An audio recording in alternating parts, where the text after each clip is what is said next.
My boyfriend texted me 2 days before Christmas. I don't want to be together anymore. This isn't working. I stared at the message for nearly a minute before replying with just 2 words. I understand. Then I cancelled the Christmas morning engagement surprise I had spent 6 months planning. My name is Claire Bennett. I'm 32 years old, and as I tell this story, I'm sitting alone with a glass of the scotch I had saved to share with Daniel's father after the proposal. Instead, I'm drinking it by myself. 72 hours earlier, I was certain I had planned the perfect Christmas. Not just a romantic one, but the Christmas that would change our lives. Daniel Carter and I had been together for 3 years. At 29, he could be charming, driven, and endlessly enthusiastic about Christmas. The moment November arrived, our apartment transformed into something straight out of a holiday catalogue. Garlands wrapped the staircase, white lights framed every window, and matching stockings embroidered with our initials hung over the fireplace. The lease was in my name. Daniel had moved in a year later and was listed only as an authorized occupant. For months, Daniel had been dropping hints about marriage. Sometimes they were subtle, sometimes impossible to miss. Whenever a friend announced an engagement, he'd smile and say, 3 years is a long time to date someone without knowing where it's going. He sent me photos of rings he liked, showed me proposal videos, and once stopped outside a jewelry store to ask if men should wear engagement rings too. I laughed, but he didn't. That was when I quietly made my own plan. Convinced he was finally ready to propose, I ordered our wedding bands so we'd have them waiting after he asked. Daniel never knew. The hardest part wasn't buying the rings. It was secretly bringing his family across the country. His parents, Linda and Robert Carter, lived in Oregon and hadn't spent Christmas with him in 4 years because money was always tight. His younger sister Emily was trying to build a career as a lifestyle creator, while his 22-year-old brother Noah still lived at home and seemed to change career goals every few months. I called Linda in October and told her everything. She screamed so loudly I had to pull the phone away from my ear. "Oh, Claire, he is going to lose his mind. That's the idea. You really think he'll propose on Christmas morning?" "I do." I burst into tears before making me promise Daniel would never find out they were coming. Daniel was scheduled to work until noon on Christmas Eve, so I told them to come straight to the apartment after landing. I would take them to the Airbnb before he came home. I booked 4 round-trip flights, reserved a 4-bedroom Airbnb, just a short walk from our apartment, and arranged a catered Christmas Eve dinner, ordered Robert's favorite champagne, and hired a photographer to wait across the courtyard on Christmas morning. Every detail had been planned. At 9 o'clock, I believed Daniel would propose beneath the Christmas tree. Our wedding bands were already wrapped and waiting, and once he asked, his family would ring the doorbell. We'd celebrate together with champagne, photographs, and Christmas brunch. By then, I had already spent nearly $9,000, not including the wedding bands. Whenever Daniel noticed I seemed distracted or caught me checking my phone, I blamed year-end deadlines at work. He never questioned my excuses. On the morning of December 23rd, he kissed me goodbye in the kitchen. "Don't forget the dry cleaning." "I won't. And we need more cinnamon sticks." "I'll get them." He stole a piece of toast from my plate, smiled, and walked out of the door as if it were any other morning. Nothing about him hinted that 6 hours later he would erase 3 years together with a text message. At 2:14 that afternoon, my phone buzzed while I was reviewing quarterly reports. "Danielle." I assumed he was reminding me about the cinnamon sticks. Instead, I read, "I don't want to be together anymore. This isn't working. I'm staying with a friend for a while. Don't contact me." I read it twice, unable to process how the same man who had kissed me goodbye that morning was ending our relationship through a screen. Around me, the office carried on as usual. Someone laughed near the printer, phones kept ringing, and a spreadsheet still filled my monitor, but none of it made sense anymore. I called him, straight to voicemail. I texted, "Is this a joke?" He read it and never replied. I didn't cry. I started calculating. The feeling was strangely practical, like watching a wine glass slide toward the edge of a table. Once you know it's going to shatter, you stop trying to save it and start protecting everything around it. Daniel had ended our relationship 2 days before Christmas after I'd spent thousands of dollars bringing his family here. I could have demanded answers, driven to his office, or begged him to explain. Instead, I replied with 2 words. "I understand." Then I went to work undoing the future I'd spent 6 months building. I cancelled the caterer, forfeiting the deposit but avoiding the remaining balance. I cancelled the photographer, emailed the jewelry store about returning the wedding bands, and by the time I left the office, the engagement surprise I'd planned for months no longer existed. When I got home, every one of Daniel's belongings was still there. His clothes filled half the closet, his laptop charger sat beside the sofa, and his favourite mug was still in the sink. He hadn't packed a suitcase or taken so much as a jacket, which meant he'd walked straight from work to whoever this friend really was. I stood beneath the glow of the Christmas lights, opened the travel itinerary, and stared at the arrival time for Daniel's family. Their flight would land that night. I pulled up Linda's number, my thumb hovering over the call button as I imagined what she believed was waiting for her. A Christmas engagement. She had no idea her son had ended our relationship the day before. Calling her would have been the kind thing to do, but it also meant explaining a decision that wasn't mine.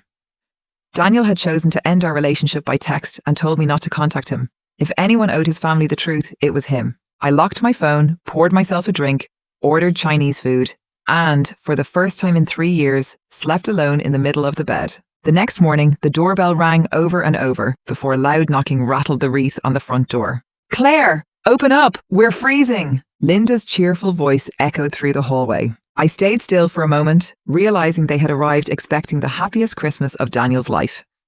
From the way Linda kept calling my name, it was obvious he hadn't warned them about anything. When she shouted, "Claire, we know you're in there. Your car is downstairs," every remaining doubt disappeared. I unlocked the door. Cold December air rushed inside. Linda stood in a bright red wool coat with rosy cheeks and an excited smile. Robert struggled with 2 large suitcases behind her.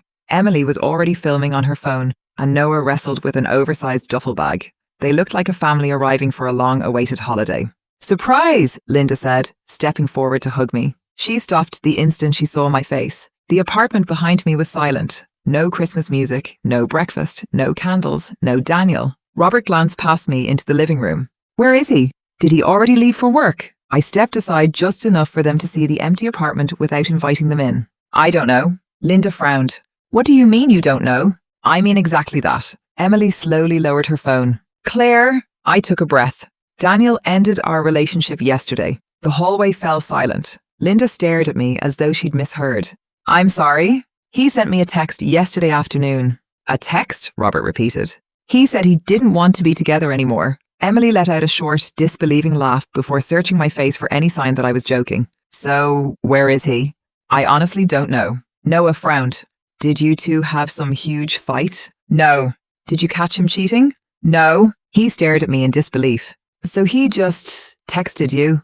"Yes." Linda slowly shook her head. "No, Daniel wouldn't do that." "I wish you were right." Without another word, she pulled out her phone, called him, and switched the conversation to speaker. The phone rang several times before Daniel finally answered. "Hello?" His voice was thick with sleep, but the moment he heard Linda shout, "Daniel Carter!" it vanished. Apparently, he had never gone to work that morning. "Mom?" We're standing outside Claire's apartment. The silence that followed lasted long enough for everyone in the hallway to notice. What?" "You heard me," Linda replied, her voice sharpening. "We're outside. We flew across the country, took an Uber here, and Claire just told us you broke up with her." Another long pause. "What are you doing there?" Confusion replaced the excitement on Linda's face. "What do you mean, what are we doing here?" "You weren't supposed to." He cut himself off. Robert took the phone. "What weren't we supposed to do?" "I can't explain right now." "Then explain one thing," Linda said. "Why didn't you tell us?" "I was going to." "When?" "After Christmas." Emily stared at the phone in disbelief. "You were going to let us fly across the country without telling us you dumped Claire?" "I just didn't know how." Before anyone could respond, a soft female voice drifted through the speaker. "Danny, is everything okay?" The hallway fell silent. Daniel froze. So did the rest of us. After a muffled exchange, he came back on the line. "Mom, I can explain." "Who was that?" Linda asked. "No one." "No one." "It was the television." Emily let out a disbelieving laugh. "The television calls you Danny now?" Daniel ignored her. "Just go to the Airbnb." Robert cut in. "The check-in code doesn't work until this afternoon." "I'll fix it." "We've been traveling since 4 this morning." "Then wait at Claire's apartment." His answer came so quickly it almost sounded rehearsed. "Claire, could you let them stay there for a few hours? I'll be there in about an hour." It was the first time he'd spoken to me since ending our relationship. "No." The silence returned. "We're not together anymore," I said. "They're your family, and I've already paid for the Airbnb. I'll send you the active check-in code, but hosting them is no longer my responsibility. Don't punish them because you're angry at me. I hope they still have a wonderful Christmas, but you made this decision, Daniel. Now you get to deal with it." His voice softened. "Please, just this once." Less than 24 hours earlier, he'd ended 3 years together with a text. Now he wanted one last favor to spare himself the consequences. My answer is still no. "You've changed." "No, I've accepted reality faster than you have." I ended the call. No one spoke. Linda lowered the phone, her expression drained. I'm so sorry, she whispered. You don't owe me an apology. I had no idea. I know, I believe you. Robert picked up the suitcases. We'll head to the Airbnb. Emily quietly slipped her phone into her pocket without recording another second, and Noah followed them toward the elevator. The excitement they'd carried across the country disappeared somewhere between Daniel's long silence and the voice of the woman beside him. Just before the elevator doors closed, Linda looked back. Merry Christmas, Claire. I managed a small smile. Merry Christmas. Less than a minute after I locked my door, my phone exploded with messages. Oh, Daniel. What the hell was that? You embarrassed my parents. I can't believe you turned them away. Open the door. I'm coming over. I read every message, then sent a single reply. You ended our relationship. These are your consequences. After silencing my phone, I walked back into the living room. Christmas lights still shimmered across the neighboring balconies, as if nothing had happened. While I stood alone beneath the tree I decorated for the future Daniel had already walked away from. For the first time since his text arrived, I stopped asking why he'd left and started wondering how long he'd been planning to. Christmas morning should have begun with laughter. Instead, it began with pounding on my front door so hard the picture frames in the hallway rattled. I checked the clock. 2:08 a.m. I already knew it was Daniel. He no longer had a way inside. The moment his breakup text arrived, I'd opened the Smart Lock app and deleted every access code linked to him. It had taken less than 30 seconds. If ending a relationship by text was that easy, removing his access to my home was even easier. Claire, I know you're home. I need to talk to you. I finished my coffee before opening the door just enough to face him. He looked exhausted. His hair was unwashed, dark circles shadowed his eyes, and he was wearing wrinkled sweatpants with an oversized grey sweatshirt I'd been searching for since the day before. He hadn't even changed before coming here. You finally answered, he said. I wasn't hiding. You left me standing out here. You left me with a text. His jaw tightened. Can I come in? No. We need privacy. We already have it. The hallway was empty. He dragged a hand across his face. My parents are devastated. I know. My mom cried all night. I'm sorry she was hurt. You could have let them stay here. I could have, but I chose not to. His frustration finally broke through. You humiliated them. No, I refused to pretend we were still together. They had nowhere to go. I paid for the Airbnb. It wasn't available yet. It was the moment I sent you the updated check-in code. He opened his mouth to argue, then stopped. He knew I was right. That seemed to irritate him even more. You ruined Christmas. I stared at him. No, Daniel. You ruined Christmas the moment you decided to end our relationship. I looked away first. For several seconds, neither of us spoke. Finally, he sighed. Can I at least get my things? They're packed. His eyebrows lifted. What? I packed everything yesterday. You packed? My clothes. Everything. He pushed the door slightly wider before I stopped it with one hand. Move. No. I just want to grab a few things. You don't need to. I already did. I looked genuinely confused. I stepped aside just enough for him to see the guest room. 8 cardboard boxes were stacked neatly against the wall. His clothes, his shoes, his books, his gaming headset. Even the coffee mug he insisted tasted better than every other mug in the apartment. Everything had been packed. His expression softened.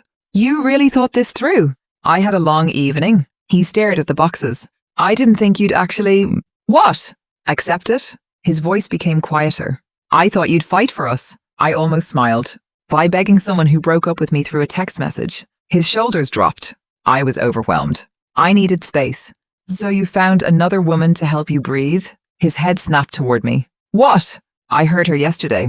That wasn't… He hesitated. What do you think? Then tell me what it was. He stayed silent, exactly as I expected. Instead, he changed the subject. My parents said you cancelled Christmas dinner.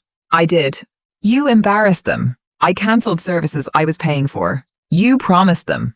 I promised them while I still had a boyfriend. His jaw clenched. This isn't who you are. No, it's who I became after you showed me who you are. For the first time since he arrived, Daniel's confidence faltered. His eyes drifted to the Christmas tree, then to the empty floor beneath it. Where are the presents? I returned them. His expression froze. All of them? Everyone. Your parents' gifts, your siblings' gifts, yours. I got my money back. He stared at me in disbelief. You actually returned everything? Yesterday morning. I don't understand. I bought those gifts for my boyfriend, I said quietly. I don't have one anymore. When you walked away, the future I was paying for disappeared with you. His gaze wandered across the room until it landed on the FedEx envelope resting on the kitchen counter. What's that? I opened it and lifted out the velvet jewelry box. Yesterday morning, I believed you were finally going to ask me to marry you. Every trace of color drained from his face. What? I spent 6 months planning that morning. I booked your family's flights, rented the Airbnb, arranged Christmas dinner, hired a photographer, bought our wedding bands, and planned a celebration because I thought you were going to propose. Your family flew here believing they were coming to celebrate our engagement. He stood speechless, slowly taking in the apartment as though seeing it for the first time. The decorations were no longer just decorations. They were the remains of a future he'd destroyed without ever realizing it existed. You already bought the rings? Yes. I took an instinctive step forward. Can I see them? I closed the box before he reached it. No, Claire, I just want to see them. They don't belong to you. His shoulders slumped. I made a mistake. I panicked. I haven't slept, and I can't stop thinking about yesterday. My parents won't even look at me. My mom keeps asking why, and my dad has barely spoken since we landed. His voice broke. I never wanted any of this. Then why did you do it? He lowered his eyes and stayed silent long enough that I already knew the answer before he spoke. I don't know. I believed him. Someone who leaves with certainty doesn't come back the next day begging for another chance. Regret like this only belongs to people who never expected to lose everything. We can still fix this, he said quietly. My family is here. We still have Christmas. I'll end things with... He stopped. I didn't need to finish the sentence. I appreciate the honesty, I said, slipping the jewelry box back into the FedEx envelope. Yesterday morning, I thought this was the day you'd ask me to marry you. That future is gone, and so are we. The fight left his body all at once. After standing there in silence, he bent down, picked up the first cardboard box and carried it toward the elevator. Before the doors closed, he glanced back one last time, waiting for me to stop him. I never did. Almost immediately, my phone buzzed with a message from Linda.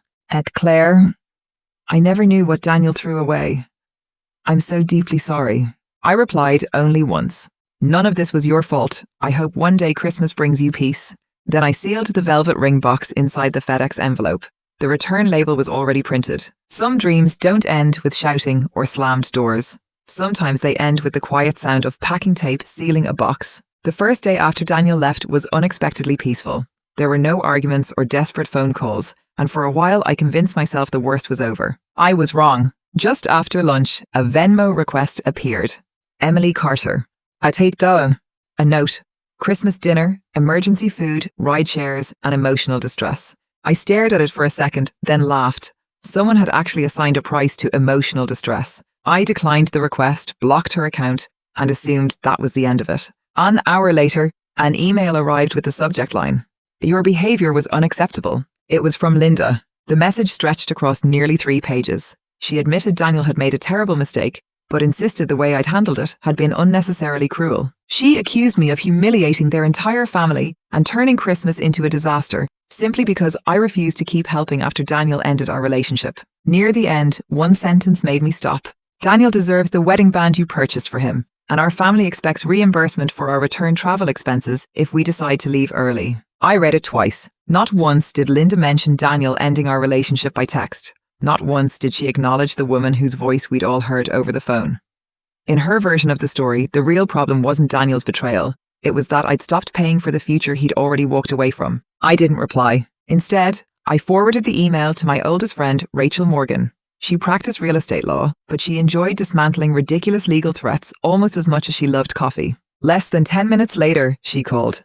Please tell me this is fake. I wish, she laughed. They're demanding a ring that was never given and expecting you to reimburse flights you already paid for. That's impressive. I haven't found it funny yet. You will, she said before her tone turned serious. Don't respond. Save every email, text, and voicemail. If they actually try anything, they'll only create evidence against themselves. Before hanging up, she added one last thing. You're allowed to stop feeling guilty. She was right.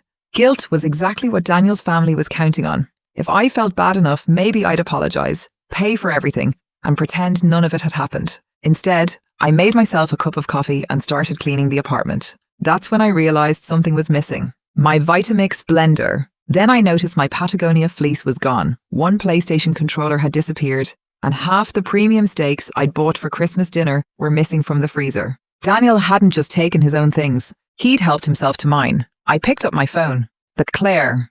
Return my blender, my fleece, my controller, and the steaks you took by Friday. After that, I'll file a police report. His reply came almost immediately. Those are ours. We bought them together. I opened the receipts folder on my laptop. Every purchase was there. Williams-Sonoma, Patagonia, Best Buy. Every receipt carried my name, and every payment had come from my card. I photographed 4 receipts and sent them with a single message. Actually, I bought them.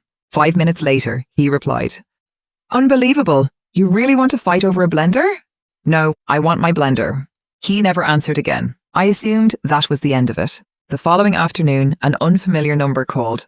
I almost ignored it, but curiosity got the better of me. Hello? Is this Claire? It is. My name is Megan. Linda gave me your number after she called me yesterday. I frowned. I'm sorry.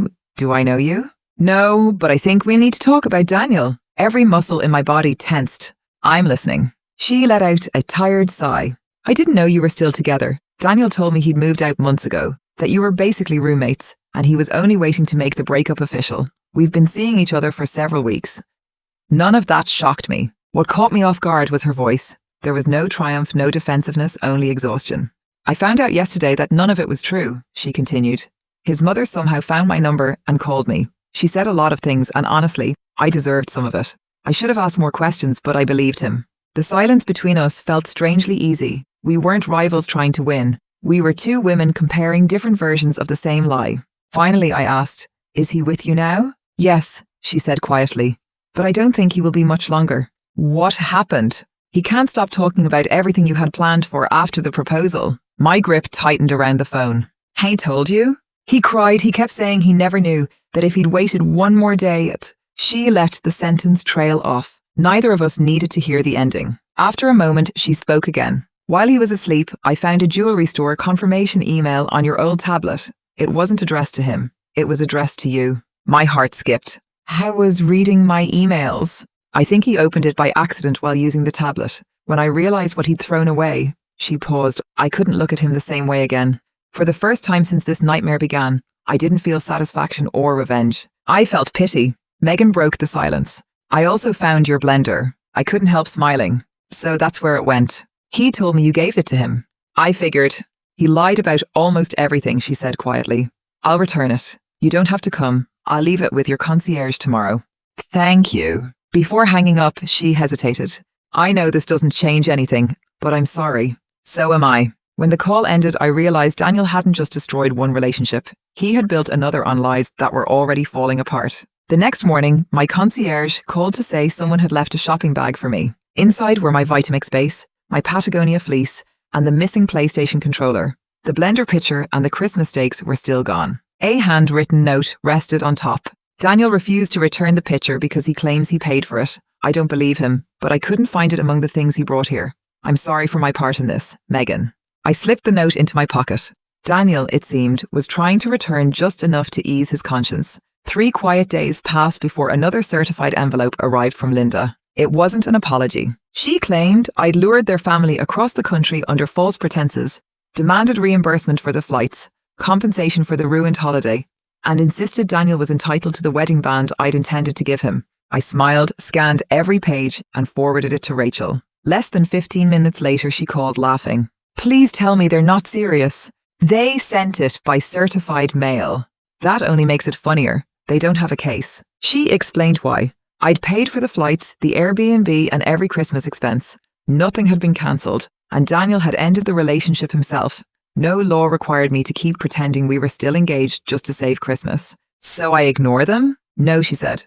"End it properly." One professional response with facts, evidence, and no emotion. After that, silence. That advice made perfect sense. I created a folder called Christmas and organized everything in order. Airline receipts, the Airbnb confirmation, catering invoices, refunds, the photographer's cancellation, the jewelry receipt, Daniel's texts, Linda's emails, the Venmo request, and even Megan's handwritten apology. Once I had everything organized, I stopped seeing a pile of painful messages and started seeing proof. Then I drafted one final email.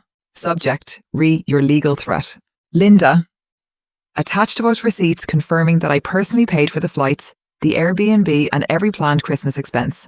Your family used those flights as booked, and no travel arrangements were cancelled by me. Daniel ended our relationship by text before Christmas. That decision was entirely his. The wedding bands remained my property. A proposal is an invitation, not a legal transfer of ownership. Also attached are Daniel's messages confirming the breakup before your arrival. Please direct any further communication through legal counsel. I wish your family well. Claire Bennett. I attached the receipts, confirmations, and screenshots. For a moment, I considered adding Daniel's voicemail from 2 nights earlier, the one where he admitted he'd made the biggest mistake of his life and wished he'd waited one more day. Remembering Rachel's advice, I deleted the voicemail attachment and sent the email. No reply ever came. Instead, 2 evenings later, Robert called. I won't keep you long, he said, sounding exhausted. I just wanted to apologize. My wife never should have sent those letters. I told her not to. He admitted it had been a difficult week. Daniel was no longer living with Megan because she'd discovered the lies. Their relationship had fallen apart almost immediately, and after moving into an extended stay hotel, he'd asked to move back home. We told him no, Robert said quietly. He needs to figure out his own life. There was no anger left in his voice, only disappointment. He keeps saying he ruined everything. He did. Robert didn't argue. Before hanging up, he mentioned something else. The Airbnb host charged us for a broken lamp and a stained carpet. We're paying it ourselves. That shouldn't become your problem. The reservation had been under my name. If Robert hadn't called, I might never have known. Thank you. You were good to our son, he said. I know that now. Until Robert called, I hadn't realized how badly I needed someone from Daniel's family to simply acknowledge the truth. A week later, the Airbnb host confirmed every damage charge had been paid, and 2 days after that, the refund for the wedding bands reached my account. Just over $12,000. 6 months earlier, that money represented the life I'd planned with Daniel. Now it represented freedom. I upgraded my home office, replaced my aging computer, replaced the worn cushions on the expensive office chair Daniel used to tease me about, and booked a solo trip to Japan for March. For the first time in a long while, every decision belonged to me. One Friday, Megan texted me a screenshot. Oh, Daniel, can we please talk? I made a mistake leaving Claire. I was confused. You're a wonderful person, but my heart was somewhere else. Below it, she added one sentence.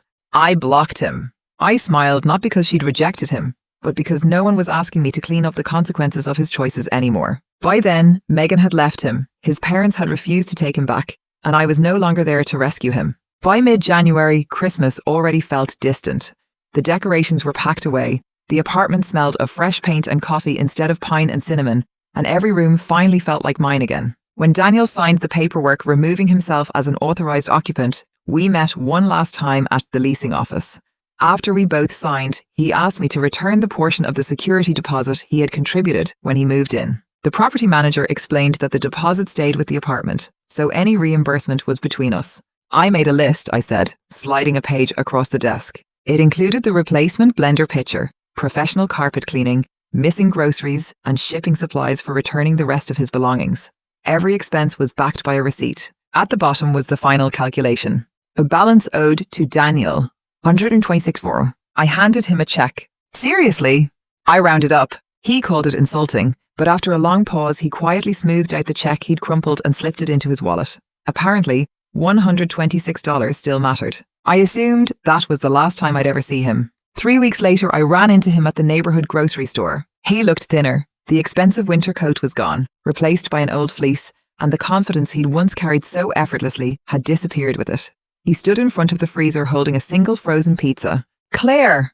Hi, Daniel. After an awkward silence, he mentioned my upcoming trip to Japan, news he'd clearly learned through Emily, who still followed my public Instagram. Then he said quietly, what happened with Megan wasn't the real problem, I was. He admitted he'd convinced himself he was missing something, that excitement had to be better than stability. Instead, he discovered that chaos was exhausting. When I left, he said, I honestly believed I'd have options. I thought if things didn't work out, you'd still be here. That was the truth. It had never really been about Megan or fear of commitment. It was entitlement. Daniel had always believed I'd still be waiting if he ever decided to come back. I was arrogant, he admitted. I thought loving me meant you'd forgive anything.